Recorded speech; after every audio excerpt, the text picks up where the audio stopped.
Question number 2 है कि दर्शाइए कि कोई भी धनात्मक विषम पूर्णांक 6q + 1 या 6q + 3 या 6q + 5 के रूप में होता है, जहाँ q कोई पूर्णांक है। ठीक है, तो इसमें क्या करना है, हमको पहले दो धनात्मक पूर्णांक जो है मान लेना है। ठीक है, तो हम यहाँ मान लिए कि माना कि दो धनात्मक पूर्णांक a और b है। ठीक है, और भाग एल्गोरिदम विधि का एक सूत्र है, a बराबर होता है bq + r होता है वो, a बराबर bq + r।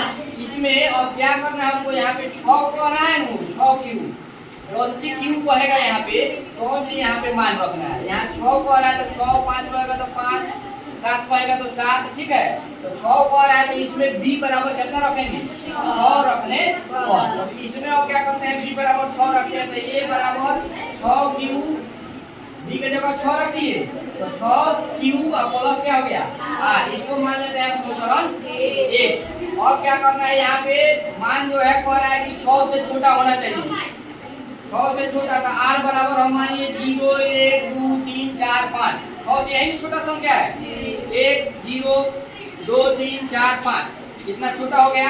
अब इसमें से कह रहा है, अब हम लोग को सिद्ध करने के लिए विषम धनात्मक पूर्णांक, तो इसमें से विषम संख्या छांटना है कौन कौन है। ठीक है, तो लिखिए कि चूंकि अब हम लोग को विषम संख्या पर विचार करना है, इसलिए r बराबर कितना रखेंगे, 1, 3 और 5।